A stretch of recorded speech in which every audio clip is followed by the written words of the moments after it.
Pernahkah kita bertanya mengapa Tuhan memberikan kurnia yang berbeza kepada setiap orang percaya? Adakah semua kurnia mempunyai tujuan yang sama? Dalam pelajaran ini, yaitu pelajaran yang keenam dengan tajuk kurnia rohani, kita akan meneroka bagaimana kurnia rohani diberikan untuk membina gereja, memupuk perpaduan, dan memuliakan Tuhan melalui kasih serta pelayanan yang berlandaskan firman-Nya. Kita mulakan ringkasan ini dengan membaca ayat hafalan yang diambil dari 1 Korintus 14 ayat 1, katanya, "Oleh itu, kamu harus berusaha untuk mengasihi orang lain, berusahalah juga untuk menerima kurnia-kurnia daripada Roh Tuhan, terutama sekali kurnia untuk menyampaikan perkabaran daripada Tuhan." Kasih sentiasa menjadi asas kepada setiap pelayanan. Walaupun kita digalakkan mengajar kurnia rohani, tujuan utamanya bukan untuk meninggikan diri tetapi membina gereja dan memuliakan Tuhan. Biarlah setiap kurnia yang digunakan dengan kasih, hikmat, kerendahan hati supaya orang lain diberkati serta iman mereka diteguhkan. Paulus menggambarkan gereja sebagai satu tubuh dengan banyak anggota yang mempunyai peranan, fungsi, dan kurnia yang berbeza.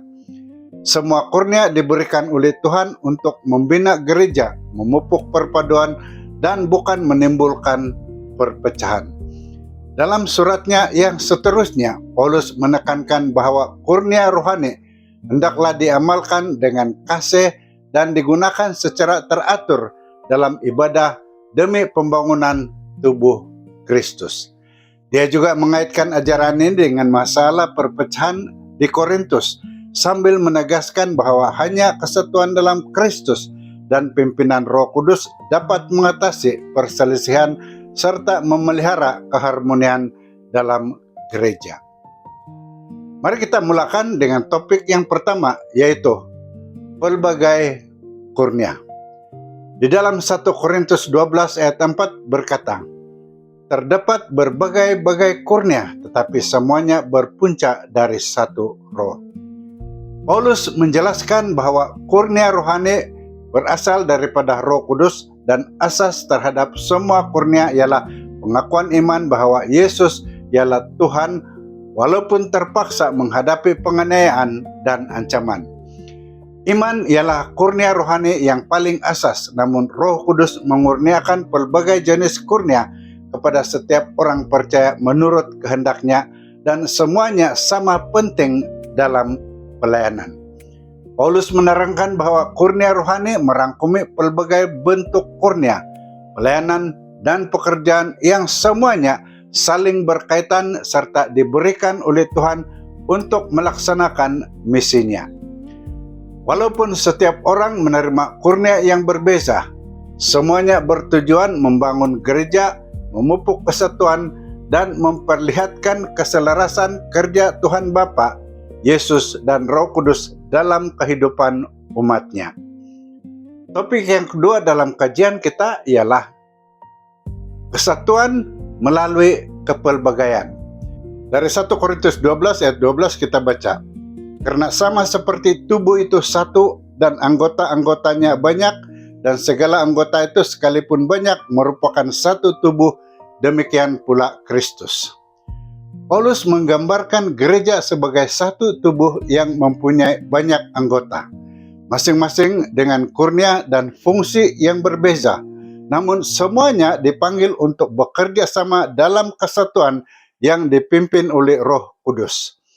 Kepelbagaian kurnia bukanlah penyebab perpecahan, sebaliknya merupakan rancangan Tuhan supaya setiap anggota saling melengkapi, saling bergantung, dan bersama-sama membina tubuh Kristus.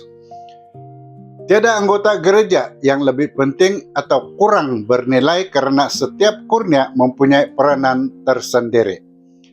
Semua orang percaya dipanggil untuk saling menghargai, mengambil berat, dan melayani antara satu sama lain. Paulus menegaskan bahwa kasih ialah jalan yang paling utama.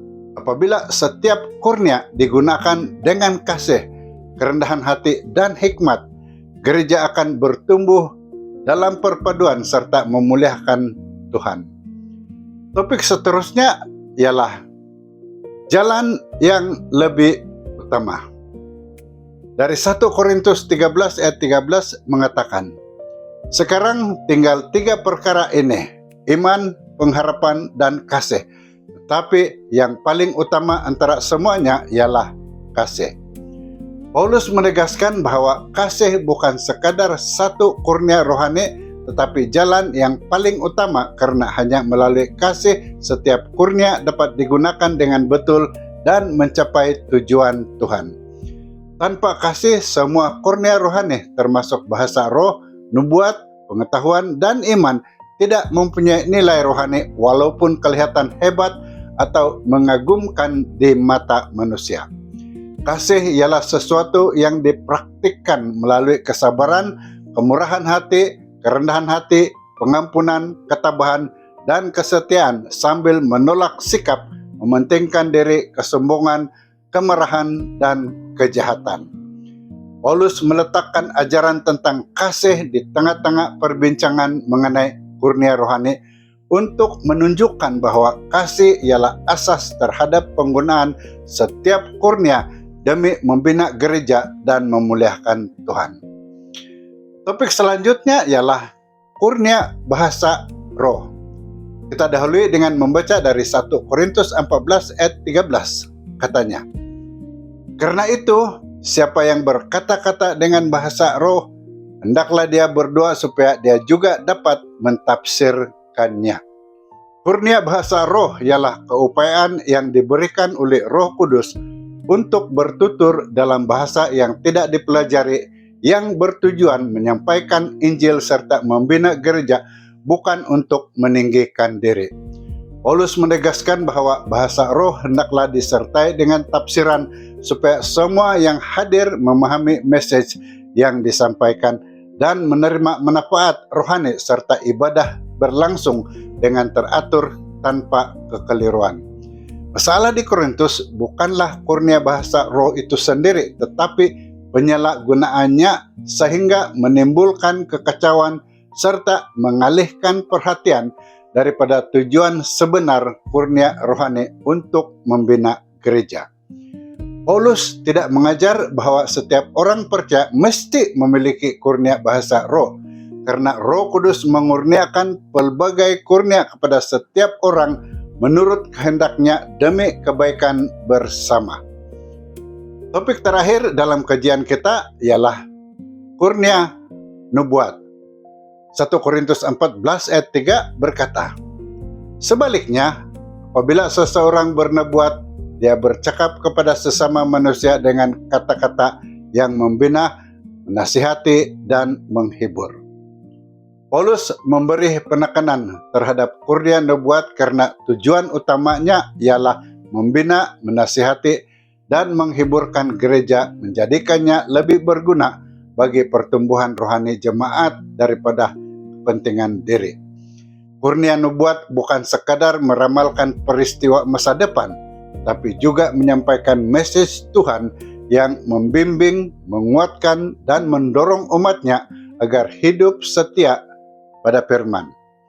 Alkitab mengajar bahwa setiap orang yang mengaku sebagai nabi mesti diuji berdasarkan keselarasan message-nya dengan kitab suci, ketepatan nubuatnya, kesaksian tentang Kristus, dan buah dari kehidupannya.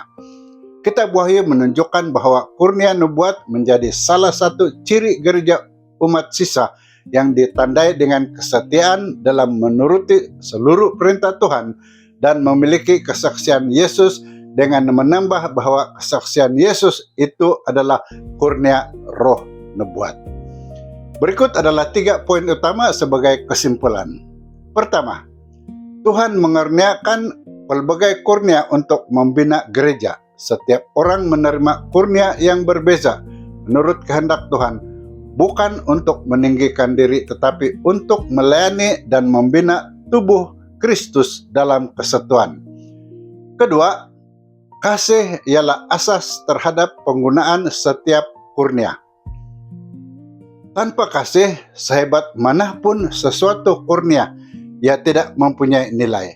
Semua kurnia hendaklah digunakan dengan kasih, secara sopan dan teratur demi kebaikan bersama. Dan ketiga, semua kurnia mesti digunakan selaras dengan firman Tuhan. Sama ada kurnia berbahasa roh, bernubuat, atau kurnia yang lain, semuanya hendaklah diamalkan mengikut ajaran Alkitab, membawa kepada pembangunan rohani serta memuliakan Tuhan dan bukannya manusia. Sekian untuk ringkasan pelajaran Alkitab kali ini. Marilah kita menggunakan setiap kurnia yang Tuhan percayakan kepada kita dengan rendah hati, kasih, dan kesetiaan. Tiada kurnia yang terlalu kecil jika digunakan untuk kemuliaan Tuhan dan pembangunan gereja. Bersama-sama, marilah kita melayani di bawah pimpinan Kristus sehingga misinya disempurnakan. Jangan lupa tekan like, share link video ini, dan subscribe channel ini, dan tekan lonceng notification agar Anda tidak terlepas menonton video ringkasan pelajaran Alkitab yang seterusnya. Shalom, Tuhan memberkati Anda dan kita jumpa lagi.